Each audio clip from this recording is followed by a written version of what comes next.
안녕하세요. 한심이 구독자 여러분. 여러분들 MT 같은 거 놀러 가면 왜 거짓말하면 손 이렇게 찌르르 하는 거 해보신 적 있어요? 거짓말 탐지기라고 하잖아요. 여러분들 거짓말 안 해본 사람은 없겠죠. 오늘 거짓말 탐지기 조사에 대해서 한번 얘기를 해보려고 합니다. 서초경찰서, 중부경찰서, 강남경찰서 등 여성 청소년과 서울 전역 현직 경찰관에게 수사기법 강의를 하는 한심법무법인의 문유진 대표 변호사입니다. 피의자인데 거짓말 탐지기 조사 받아야 되나요?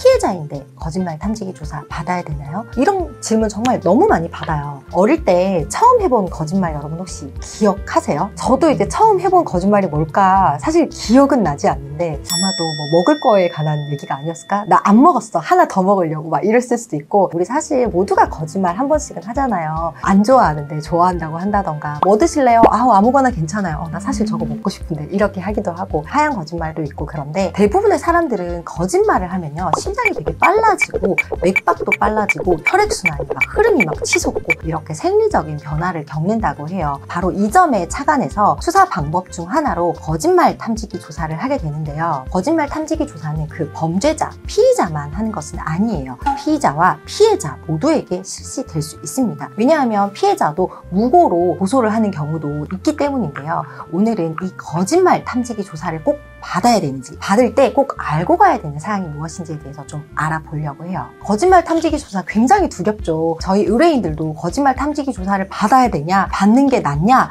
나는 참말을 말하는데도 혹시 거짓말로 나오는 건 아니냐, 이런 두려움 되게 많아요. 의뢰인들 중에서 거짓말 탐지기 조사를 받으러 오세요 라고 하면 너무 두려워하면서 어쩔 줄 몰라 하시는데요. 내가 거짓말을 하는 것이 아니라 참말을 하는데도 기대가 잘못 있는 것은 아닌지 걱정을 하는 겁니다. 거짓말 탐지기의 정식 명칭은요, 심리 생리 검사라고 합니다. 피해자 입장에서 거짓말 탐지기 검사해보세요 라고 권하면 그 검사는 반드시 해야 될까요? 제가 재판을 판사로서 할 때도요, 거짓말 탐지기 검사 결과가 실제 증거로 첨부돼서 오는 경우가 정말 많아요. 거짓 반응이 증거로 제출이 되기도 하고요, 참 반응이 증거로 제출이 되기도 합니다. 따라서 거짓말 탐지기 조사 결과를 결코 가볍게만 생각할 것은 아닙니다. 거짓말 탐지기의 원리에 대해서 좀 알아보려고 하는데요. 어떤 원리로 작동을 하게 될까요? 집에 아이를 키우고 있으면 거짓말 탐지기 완구 있을 수도 있어요. 예능 프로 같은 데도 뭐 등장하는데요. 손 이렇게 놓고 거짓이면 막 찌릿하는 그 완구 있잖아요. 하지만 실제 거짓말 탐지기가 이렇게 완구 형태는 아니에요. 거짓말 탐지기 조사를 받으러 가게 되면요, 몸에 여러 가지 검사 도구를 부착을 합니다. 그리고 검사관이 질문을 해요. 그 다음에 답변 분석이라는 것을 합니다. 원리는 이런데요, 질문에 대한 답변을 할 때 호흡, 맥박, 뇌파 변화 같은 게 있잖아요. 여러 가지 몸에서 나타나는 스트레스 반응 같은 것을 측정을 해요. 피의자의 답변이 또는 피해자의 답변이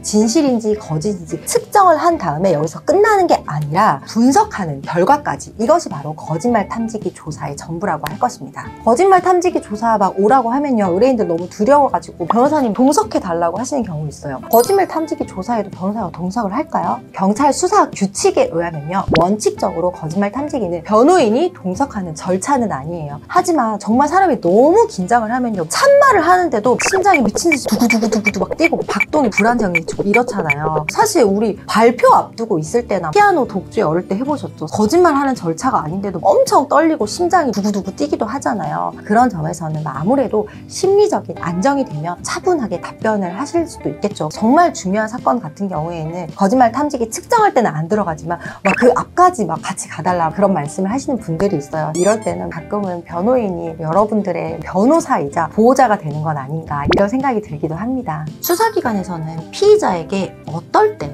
언제 거짓말 탐지기 조사를 하자고 할까요? 경찰관님들의 수사 고민을요 많이 나누게 돼요. 특히 제가 판사 출신 변호사로서 서울 전역의 현직 경찰관님들을 상대로 강의를 한다고 했잖아요. 경찰관님들도 이게 유죄인지 무죄인지 사실 고민을 할 때가 생각보다 많아요. 송치를 할지 불송치를 할지. 경찰관님들도 수사에 있어서 언제나 확신이 드는 건 아닌데요, 수사관님들도 확신하지 못할 때 거짓말 탐지기를 권한다고 보시면 됩니다. 유무죄를 두고 고심을 하게 되는데요, 피의자는 강하게 부인을 하는데 피해자 진술 외에는 다른 물적 증거가 없다, 이런 경우에는 피해자 진술을 확인을 해보고 피해자 진술을 확인해보기 위해서 거짓말 탐지기 조사를 권하는 경우가 많습니다. 그렇다면 피해자한테는 언제 거짓말 탐지기 조사를 권할까요? 피의자한테 거짓말 탐지기 조사를 권하는 경우도 있지만 피해자한테 거짓말 탐지기 조사를 권하기도 하는데요, 피해자 진술이 일부 맞는 것 같기는 한데 어떤 면에서는 다른 목적으로 고소를 한 게 아닌가라는 의심이 들면 피해자에게 거짓말 탐지기 조사를 권하기도 합니다. 피해자는 사실 대부분 거짓말 탐지기 조사에 응하기는 해요. 자신이 피해를 막 보았다고, 내가 피해자다, 내가 피해를 보았다고 강하게 주장을 하면서 거짓말 탐지기 조사에 응하지 않는다는 것을 사실 좀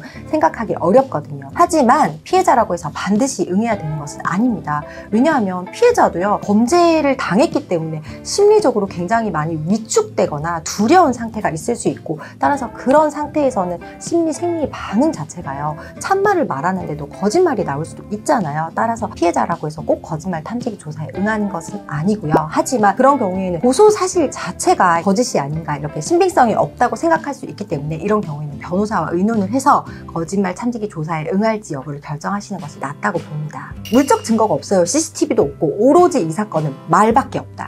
가해자의 말과 피해자의 말, 쟤는 나를 강간했다고 주장을 하고 나는 쟤를 강간하지 않았다라고 주장이 완전히 상반되는데 물적 증거도 없고, 근데 둘 다 진실 반응이 나온 거예요. 또는 둘 다 거짓 반응이 나왔어요. 이러면 수사기관은 어떻게 할까요? 수사 단계에서는 실마리를 조금 더 캐고 수사 방향을 결정하기 위해서 거짓말 탐지기 조사를 하기도 하는데요. 가장 어려운 때가 이렇게 반대되는 주장을 하는 가해자와 피해자의 반응이 둘 다 거짓 반응이 나올 때예요. 거짓말 탐지기 조사 결과는 3가지가 있는데요. 진실 반응, 거짓 반응, 불능, 이렇게 3가지가 있습니다. 가장 조사 판독에 있어서 힘들 때는요, 둘 다 거짓 반응이 나올 때예요. 가해자와 피해자 거짓말 탐지기를 했더니 둘 다 주장부 상반되는데 거짓 반응이 나왔다. 이거는 뭐 증거로서의 가치가 없다. 난감하겠죠. 그러면 어떡합니까? 수사기관은 더 열심히 수사해야죠. 판사로서는 재판 기록에 거짓말 탐지기 조사 결과가 첨부가 되면 유심하게 보게 되거든요. 그러면 결론적으로 여러분, 거짓말 탐지기 조사에 응해야 될까요? 피의자의 경우에요, 내가 범죄 혐의를 받고 있다. 이때 좀 심플하게 말씀을 드려볼게요. 자신이 강력하게 무죄를 주장하고 있고 나는 너무 결백해, 피의자라도 거짓말 탐지기 조사에 응하는 게 낫지 않을까라고 생각할 수도 있는데요. 정말 10%나 또는 20% 사람들이요, 정말 무죄고 참말을 말하는데도 판단 불능 반응이 나오기도 해요. 이런 경우 정말 억울하겠죠. 사실은 범죄를 저질렀는데 부인하면 80-90% 확률로 거짓 반응이 나오기는 하거든요. 따라서 이제 피의자의 경우에는 정말 내가 참말이라도 이 조사에 응했을 때 1-20%의 확률로 판단 불능이 나오기도 하기 때문에 범죄의 성질이나 범죄 종류에 따라서, 그리고 이 사건의 진행 방향에 따라서 결정을 하시는 게 낫습니다. 피해자의 경우에는요, 경찰이 피해자들한테 거짓말 탐지기 조사를 권하는 경우가 생각보다 많아요. 물적 증거가 별로 없는 상태에서 피해자 진술에 대해서 거짓말이 나왔다, 이런 경우 굉장히 피해자 입장에서 난감합니다. 수사기관에서도 물적 증거도 없고 CCTV도 없고 오로지 피해자 진술밖에 없는데 거짓 반응이 나왔다? 이러면 기소하기가 굉장히 어렵거든요. 피해자 진술밖에 없는 사건에서는 이제 피해자 진술의 신빙성을 조금 더 높이고 보강을 하려고 피해자한테 거짓말 탐지기 조사를 권유하는데 그게 거짓 반응이 나왔다, 이러는 경우가 생길 수 있어요. 따라서 피해자도 내가 피해를 당했는데도 이게 참말이라고 생각하니까 무조건 진실 반응이 나오겠지 라고 생각하시고 무조건 응할 것은 아니고요. 물적 증거가 어느 정도 더 있는지, 간접 증거는 뭐가 있는지, 이게 거짓 반응이 나오더라도 기소될 수 있는지 변호사랑 의논해서 결정하는 것이 훨씬 낫습니다. 제가 이제 피해자 대리도 굉장히 많이 하고 있는데요. 물적 증거가 확보된 정도라던가 가해자의 관계, 가해자의 거짓말 탐지기 결과 등 모두 총체적으로 분석해서 거짓말 탐지기에 응할지 여부를 저희가 결정을 하거든요. 카찰죄 뭐 하면 다 똑같을 것 같아요? 강간 다 똑같을 것 같아요? 모든 사건은 하나도 똑같은 게 없어요. 사람이 다 다르잖아요. 동일한 피고인이라고 하더라도 상대방이 또 달라요. 상대방까지 같다고 하더라도 일어난 장소, 일시, 두 사람 간의 관계도 역학적으로 변하고요. 한 가지도 동일한 사건은 없어요. 형사 사건은요, 생물과 같아요. 절대로 정해진 방향으로, 정해진 결과로 흘러가는 것이 아니라 그때그때 상황에 따라서 완전히 다른 방향으로 흘러가기도 해요. 어느 수사관이 배정됐는지에 따라서 결과나 수사 방향이 달라지기도 해요. 따라서 절차 대응이나 전략과 관련된 가장 정확한 판단은 본인의 사건을 처음부터 핸들링하는 변호사와 함께 하시는 것이, 변호사는 여러 경험을 바탕으로 가장 확률적으로 높은 방향으로 적합한 판단을 주는 역할을 하게 되거든요. 거짓말 탐지기 조사를 앞둔 피의자나 피해자가 경찰서 앞까지 앉는 좌석까지만 같이 가주세요 라는 요청을 받을 때 제가 정말 변호사이자 보호자가 된다는 생각을 되게 많이 하거든요. 특히나 이제 형사 사건을 처음 경험하게 되는 분들이 되게 많아요. 피의자, 피해자 모두 정말 너무 두렵고 내가 고소를 했는데도 기소를 안 당하고 뻔뻔하게 이 피의자는 나는 기소도 안 당하고 난 무죄야 이렇게 되는 것은 아닌지, 또는 내가 아무 잘못이 없는데 내가 재판에서 유죄가 나와서 성범죄자로 낙인 찍히는 것은 아닌지, 형사사건을 처음 하게 되는 피의자, 피해자 모두 정말 변호사에게 모든 것을 의지할 수밖에 없습니다. 이것은 어찌 보면 당연한데요. 세상에 한 명의 얼굴도 똑같지 않잖아요. 세상에 똑같은 사건은 단 한 건도 없습니다. 피의자에게는 각자 상황과 사정이 있고 피해자 역시 각자의 사정과 상황이 다르니까요. 경찰 조사를 앞두고 있으면요, 절대 혼자 가지 마시고 여러분에게 가장 큰 법률적 조언뿐만 아니라 보호자가 될 수 있는 한심과 의논에서 가시는 것이 가장 현명한 해결책이라고 생각합니다. 거짓말 탐지기 조사에 대해서 제가 정말 드릴 수 있는 정보를 모두 드렸어요. 하지만 수사 절차는 정말 재판 절차뿐만 아니라 생물과 같이 어떻게 흘러나갈지 몰라서 거짓말 탐지기 조사 결과에서 참말이 나왔다고 해서 유죄인 것이 무죄로 선고되는 것도 아니고 수사 결과에 엄청난 영향을 미치는 건 아니에요. 그래서 피해자든 피의자든 거짓말 탐지기에 오라고 요청을 받았으면 이거는 사건의 방향이 어디로 갈지 모른다, 수사기관도 확신을 하지 못하는 단계다라는 생각을 하시고 다른 물적 증거를 어떻게 더 보강하면 좋을지 이 부분에 집중을 하는 것이 무엇보다 중요하다고 하겠습니다. 그럼 여러분, 오늘도 여기서 마치고요. 다음에는 우리 한심해서 만나요. 나 뭐라고 해야 될지 모르겠어.